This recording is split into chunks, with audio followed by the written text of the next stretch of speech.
Hello विद्यार्थी मित्रों, तो केम छो मजामां।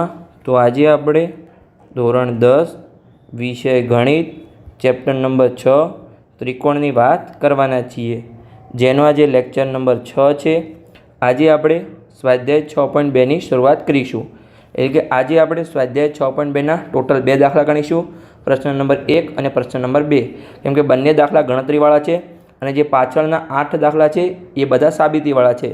तो आज આપણે ગણતરીવાળા 2 દાખલા ગણીશું અને પાછળ આપણે દરેક સાબિતીવાળા દાખલા ગણાવીશું। તો ચલો આપણે શરૂઆત કરીએ। સૌપ્રથમ પ્રશ્ન નંબર 1। તો એમાં આપણને શું કીધું છે, ચલો આપણે રકમ વાંચી લઈએ અને પછી તેનો આપણે ઉકેલ મેળવીએ। તો આપણને બુકમાં આકૃતિ આપેલી છે, આકૃતિ 6.17। એમાં 2 આકૃતિ આપેલી છે, આકૃતિ 1 અને 2 માં જે DE અને અહીંયા BC સમાંતર છે। એટલે કે જો બંનેમાં ત્રિકોણ ABC આપેલું છે અને વચ્ચે DE રેખાખંડ દોરેલો છે। तो एम આપણે જો જે આ DE રેખાખંડ છે એ ત્રીજી રેખા BC ને સમાંતર છે। तो આપણે શું કહેતા હતા, થેલ્સના પ્રમેય પ્રમાણે જે AB માં રેખાખંડો બને 2 અને AC માં જે 2 રેખાખંડો બને એ બંનેનો સરખા ગુણોત્તરમાં વિભાજન કરે છે। તો આપણને શું કીધું છે કે દરેક કિંમત આપેલી છે અને જે પહેલી આકૃતિ છે એમાં આપણને EC ની કિંમત આપેલી નથી, એ આપણે શોધવાનું છે। અને બીજો જે આકૃતિ છે એમાં આપણને AD ની કિંમત આપેલી નથી, એ આપણે શોધવાની છે। તો ચલો આપણે ગુણોત્તર સાબિત કરીએ અને પછી શોધી લઈએ। તો જો અહીંયા પ્રશ્ન 1 માં આપણે શું કરીશું કે આપણો પ્રશ્ન 1 છે, એમાં અહીં DE સમાંતર BC હોવાથી જે આપણો થેલ્સના પ્રમેયમાં શું કરતા હતા કે સરખા ગુણોત્તરમાં વિભાજન કરે છે, હોવાથી થેલ્સના પ્રમેય મુજબ એટલે કે 6.1 મુજબ શું થશે, અહીંયા AD આપણે નીચે લખી દઈએ એક લાઈન। ચલો નીચે લખી દઈએ કે AD ભાગ્યા DB અને આ સાઈડ AE ભાગ્યા EC બનશે। તો જો અહીંયા AD ની કિંમત 1.5 સેમી આપેલી છે, DB ની કિંમત 3 સેમી આપેલી છે, AE ની કિંમત 1 સેમી આપેલી છે અને EC આપણે શોધવાનું છે। તો સિમ્પલી દરેકની કિંમત મૂકી જઈએ તો આપણને AC ની કિંમત મળી જાય। તો અહીંયા જો AD કરતાં DB બમણું છે, કેમ કે અહીંયા 1.5 સેમી અને 3 સેમી છે, તો અહીંયા પણ ગુણોત્તર સરખો થવો જોઈએ। તો અહીંયા પણ જો AE 1 સેમી છે તો EC અહીંયા 2 સેમી આપણને જવાબ મળશે। તમે આવી રીતે સિમ્પલ પહેલાં ડાયરેક્ટ અનુમાન લગાવી શકો છો અને પછી તમારો ગણતરીથી જે જવાબ આવે એને તમે ચેક કરી શકો છો। તો ચાલો આપણે કિંમત મૂકીએ। તો AD ની કિંમત છે 1.5 સેમી, DB ની કિંમત છે 3 સેમી, અહીંયા AE ની કિંમત છે 1 સેમી અને અહીંયા EC આપણે શોધવાનું છે। તો અહીંયા જો 1.5 ભાગ્યા 3, તો અહીંયા 2 ગણા છે તો નીચે 2 આવશે અને ઉપર 1 આવશે। સમજણ પડી ગઈ। આગળ હવે જે આ EC છે એને આપણે ઉપર લઈ જઈએ આ સાઈડ અને આ 2 ને આપણે પેલી સાઈડ ગુણાકારમાં લઈ જઈએ। તો અહીંયા EC આ સાઈડ આવશે, એટલે કે અહીંયા ભાગાકારમાં છે તો ઉપર ગુણાકારમાં જશે, અહીંયા 2 ભાગાકારમાં છે તો પેલી સાઈડ જશે તો ગુણાકારમાં થશે। તો EC ની કિંમત મળી આપણને 2 સેમી। તો જે પણ યુનિટ હોય બધાનો એ આપણે લખવાનો છે। તો અહીંયા સેન્ટીમીટર છે। તો EC ની કિંમત મળી ગઈ। હવે આપણો જે બીજી આકૃતિ છે એમાં આપણને શું શોધવાનું છે, તો AD આપણે શોધવાનું છે। તો આપણે જો DE અને BC તો સમાંતર છે બંનેમાં, તો આપણે સરખા ગુણોત્તરમાં વિભાજન કરી લઈએ અને પછી આપણે AD ની કિંમત શોધી લઈએ। પણ અહીંયા જો આપણે પહેલાં અનુમાન લગાવીશું કે આપણો જવાબ શું આવી શકે છે।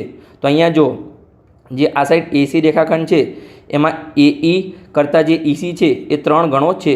તો અહીંયા AD કરતાં DB 3 ગણો હોવો જોઈએ। તો અહીંયા જે ધારો કે અહીંયા X કિંમત છે તો આ 3X હોવી જોઈએ। તો X ની કિંમત મળી જાય, એટલે કે 7.2 ભાગ્યા 3, એટલે કે અહીંયા આપણો જવાબ 2.4 સેમી આવવો જોઈએ। 7.2 કરતાં ત્રીજા ભાગનો જવાબ આપણો આવવો જોઈએ। સમજ પડી ગઈ। આ તો આપણે અનુમાન લગાવ્યું। હવે આપણે ગણતરી કરીને ચેક કરીએ છીએ। ચલો આપણે ચેક કરીએ કે આમાં પણ સહેમત થશે કે આકૃતિ 2 માં અહીં DE અને BC સમાંતર હોવાથી થેલ્સના પ્રમેય મુજબ શું થશે, સરખા ગુણોત્તરમાં વિભાજન થશે। તો અહીંયા શું થશે, AD ભાગ્યા DB અને આ સાઈડ AE ભાગ્યા EC। તો અહીંયા જો AD ની કિંમત આપણે શોધવાની છે, DB ની કિંમત શું છે 7.2 સેન્ટીમીટર। તો ચલો લખી દઈએ AD ભાગ્યા 7.2, આ સાઈડ AE ની કિંમત કેટલી છે 1.8 સેમી અને EC ની કિંમત છે 5.4 સેમી। તો અહીંયા જો 18 તરી 54 થાય તો પોઈન્ટ ઉડી જશે અને 18 તરી 54 તો અહીંયા ઉપર 1 આવશે અને નીચે 3 આવશે। હવે જો આ 7.2 અહીંયા ભાગાકારમાં છે તો પેલી સાઈડ આપણે લઈ જઈએ તો ગુણાકારમાં જશે તો અહીંયા AD બરાબર 7.2 ભાગ્યા 3 તો અહીંયા જો તમે 72 ભાગ્યા 3 પણ કરી શકો છો પોઈન્ટ નીકાળી અને પછી પોઈન્ટ મૂકી શકો છો એટલે કે જો 24 તરી 72 થાય એટલે કે તમારો જવાબ 2.4 આવશે અને તમે ડાયરેક્ટ પણ પોઈન્ટ સાથે પણ ભાગાકાર કરી શકો છો તો આપણને અહીંયા ADની કિંમત મળશે 2.4 સેન્ટીમીટર સમજણ પડી ગઈ બંને આકૃતિમાં આપણને જે શોધવાનું હતું એ સિમ્પલી આપણા થેલ્સના પ્રમેય મુજબ બંને આપણા જવાબ મળી ગયા જે આપણે કિંમત શોધવાની હોય એના આધારે સૂત્ર બનાવી અને આપણે ગણતરી કરવાની છે સમજણ પડી ગઈ તો આપણો અહીંયા પહેલો પ્રશ્ન પૂર્ણ થઈ ગયો છે હવે આપણે બીજો પ્રશ્ન સોલ્વ કરીએ છીએ એમાં આપણને શું આપેલું છે આપણે રેડ પેનથી રકમ વાંચી લઈએ અને પછી આપણે જોઈએ કે બિંદુઓ E અને F ત્રિકોણ PQRની બાજુઓ અનુક્રમે PQ અને PR પર આવેલા છે એટલે કે PQમાં E બિંદુ આવેલું છે અને PR પર F બિંદુ આવેલું છે એવી રીતે એક રેખાખંડ દોર્યો છે સમજણ પડી ગઈ નીચેના દરેક વિકલ્પમાં EF QR સમાંતર છે કે કેમ તે જણાવો તો અહીંયા જો આપણને EF અને QR સમાંતર છે કે નહીં એ આપણે ચેક કરવાનું છે ગુણોત્તરના આધારે જો એનો ગુણોત્તર સરખો થાય તો સમાંતર છે અને ગુણોત્તર સરખો ના થાય તો એ સમાંતર નથી તો ચાલો આપણે ચેક કરી લઈએ તો અહીંયા જો જે પહેલો પ્રશ્ન છે એટલે કે આમાં ટોટલ પેટા 3 પ્રશ્નો છે આપણે સોલ્વ કરવાના છે તો પહેલા પ્રશ્નમાં આપણને કઈ કિંમત આપી છે તો અહીંયા જો આ PEની કિંમત આપી છે પછી EQની કિંમત આપી છે નીચે આની કિંમત આપી છે કિંમતના આધારે આપણે ગણતરી કરીશું પછી શું આપ્યું છે આપણને PFની કિંમત આપી છે અને FRની કિંમત આપી છે તો અહીંયા જો તમને ખબર પડે કે PE ભાગ્યા PQ બરાબર PF ભાગ્યા FR થાય તો સરખા ગુણોત્તરમાં વિભાજન કરે છે તો એ સમાંતર હોય તો ચાલો આપણે ચેક કરી લઈએ બંને અલગ અલગ ચેક કરી લઈએ એટલે કે PE ભાગ્યા EQ તો જો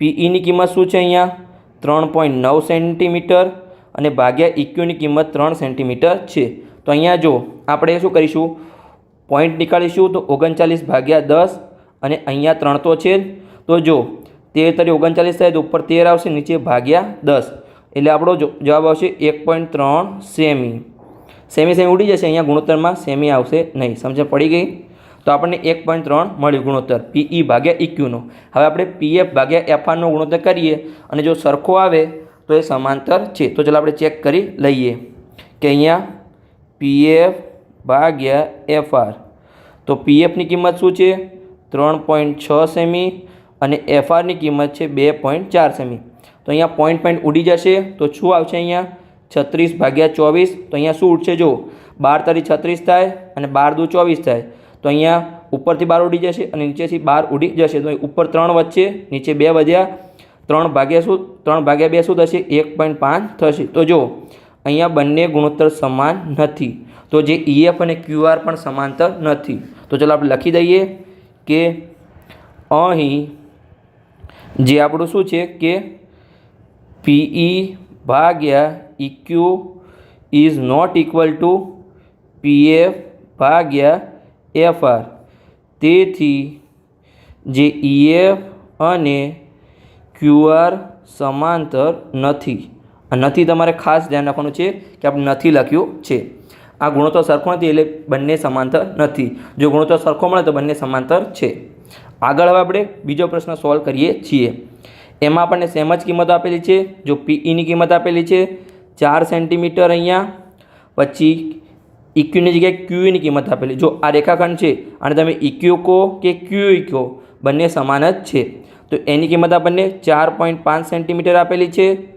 પછી આપણને PFની કિંમત આપેલી છે PFની કિંમત 8 સેન્ટીમીટર અને FR કહો કે RF કહો એની કિંમત આપણને 9 સેન્ટીમીટર આપેલી છે તો જો આપણને સરખું જ આપે છે તમે જો તમે આવી રીતે ગુણોત્તર ચેક કરતા ના આવડે તો તમે આવી રીતે પણ ચેક કરી શકો છો જો આના કરતાં ડબલ છે તો આ પણ ડબલ હોવું જોઈએ જો સરખા ગુણોત્તરમાં વિભાજન કરતા હોય તો બંને ડબલ છે એકબીજાથી તો સરખા ગુણોત્તરમાં વિભાજન થશે તો પણ આપણે ચેક કરી લઈએ ચલો તો અહીંયા શું કરીશું આપણે PE ભાગ્યા શું કરીશું EQ તો PEની કિંમત કેટલી છે 4 સેમી અને EQની કિંમત કેટલી છે અહીંયા 4.5 સેમી તો જો અહીંયા શું થશે પોઈન્ટ આપણે નીકાળીશું તો ઉપર 10 જશે તો 10 ગુણ્યા 4 નીચે આપણે 45ના અવયવ પાડીશું તો 9 ગુણ્યા 5 આપણે એના અવયવ પાડ્યા છે સમજણ પડી ગઈ તો અહીંયા જો 5 દૂ 10 જશે તો અહીંયા 2 વધશે તો અહીંયા 2 × 4 8 થશે અને નીચે 9 છે, તો એનો ગુણોત્તર 8/9 આવ્યો. હવે આપણે PF/FR કરીએ, તો PF/FR તેમાં જો PFની કિંમત કેટલી છે 8 સેન્ટીમીટર અને FRની કિંમત 9, તો એનો ગુણોત્તર પણ આપણને 8/9 મળ્યો.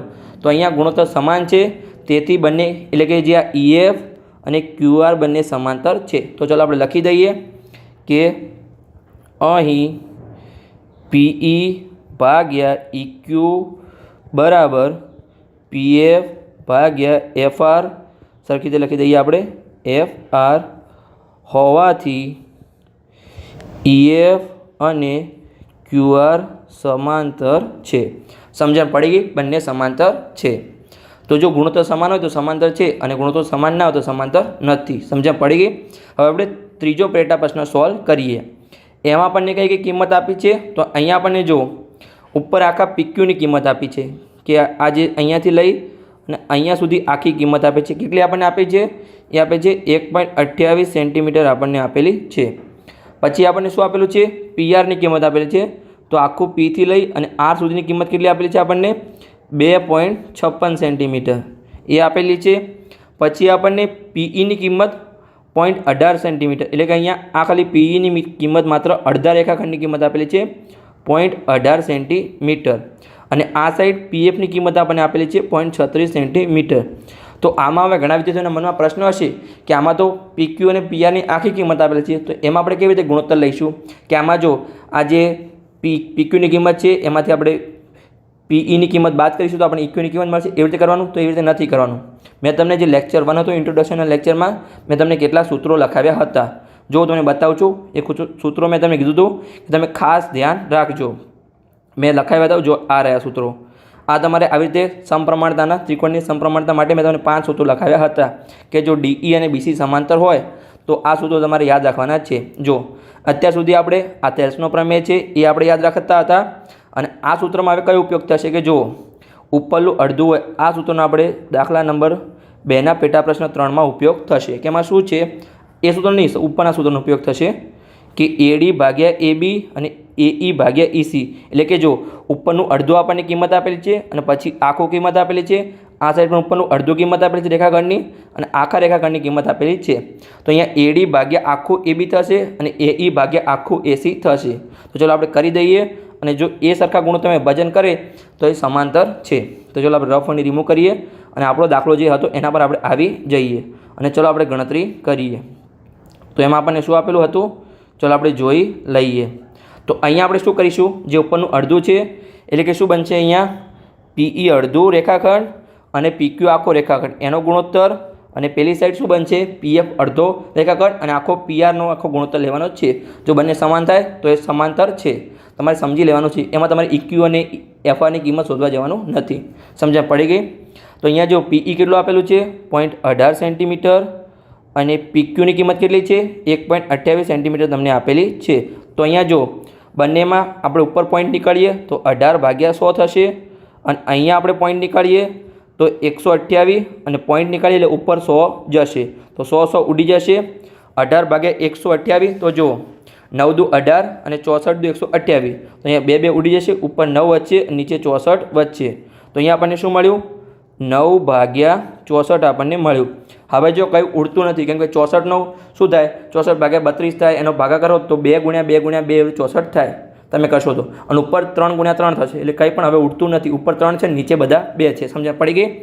તો હવે આપણે PF અને PRનો ગુણોત્તર શોધી લઈએ. તો PF/PR, તો PFની કિંમત કેટલી છે? 0.36 સેન્ટીમીટર અને PRની કિંમત 2.56 સેન્ટીમીટર છે.